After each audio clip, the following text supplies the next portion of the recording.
Assalamu alaikum wa rahmatullahi ta'ala wa barakatuh. Bismillah ar-Rahman ar-Rahim.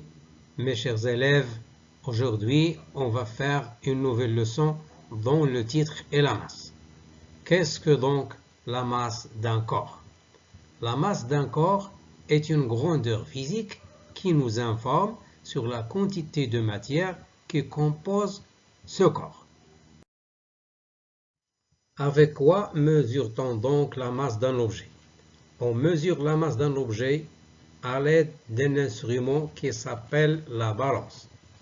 Voyons donc les différents types de balance. Regardez les images devant vous. À droite, il y a la balance de Roberval. La boîte juste à côté contient des masses marquées.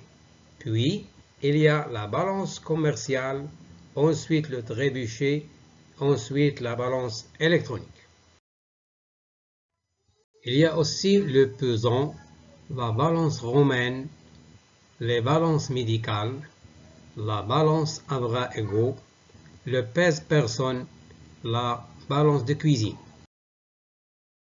Il y a ensuite le pont-bascule qui détermine la masse des camions chargés ou vides. Ensuite, il y a la balance mécanique qui est utilisée dans le commerce des denrées alimentaires. Enfin, il y a le pèse-lettres qui est utilisé dans la poste.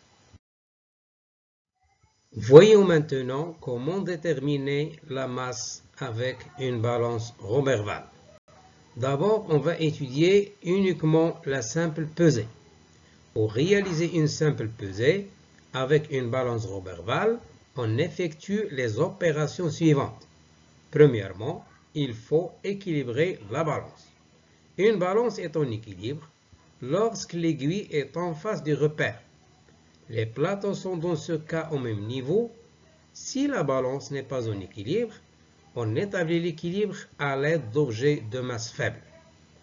Regardez les constituants d'une balance. Le numéro 1 indique les plateaux. Le numéro 2 indique l'aiguille. Et enfin, le numéro 3 indique le repère. Deuxième étape, on pose l'objet dont on veut mesurer la masse sur l'un des plateaux et vous voyez que la balance se déséquilibre. Pour rétablir l'équilibre, qu'est-ce qu'on va faire? On va ajouter des masses marquées dans l'autre plateau et bien sûr dans l'ordre décroissant, c'est-à-dire du plus grand au plus petit. Et vous voyez que lorsque l'équilibre est établi, la masse de l'objet est égale à la somme des masses marquées. C'est-à-dire 100 g plus 500 g plus 1 kg qui vaut 1,600 kg. Donc, la masse de l'objet est égale à M égale 1,600 kg. Voyons maintenant comment mesurer la masse d'un objet à l'aide d'une balance électronique. Contrairement aux objets solides, la masse d'un liquide ne peut être mesuré en déposant celui-ci directement sur la balance, car un liquide s'accompagne toujours d'un récipient. Pour mesurer la masse d'un liquide, on peut utiliser deux méthodes. La première consiste à mesurer la masse du récipient vide. Pour cela, on dépose ce récipient sur le plateau de la balance et l'afficheur indique la valeur de cette masse. On voit bien, dans notre cas, M égale 40 g. Versez ensuite le liquide dans le récipient, puis mesurez la nouvelle masse. Vous trouvez que cette masse vaut 120 g, qui désigne effectivement la masse du récipient et du liquide versé.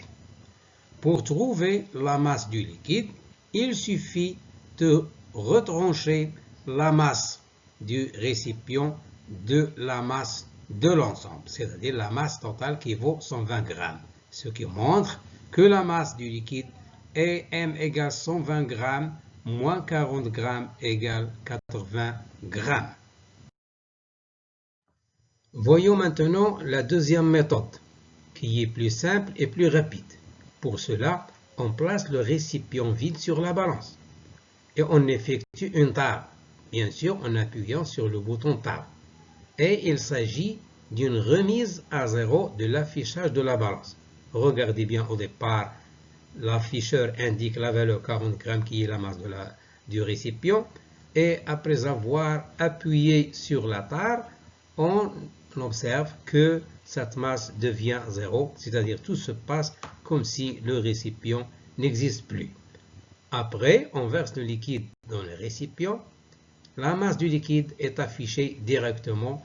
Regardez l'afficheur, il indique 120 grammes. Donc, la masse du liquide est M égale 120 grammes. والسلام عليكم ورحمة الله تعالى وبركاته. قال الله سبحانه وتعالى في كتابه العزيز: واتقوا الله ويعلمكم الله. وهنا الآية صريحة بحيث توضح بجلاء شروط التعلم، وهو تقوى الله. يعني من شروط التعلم يجب أن تتقي الله. لذا اتقوا الله تلامذتي الأعزاء ليعلمكم الله.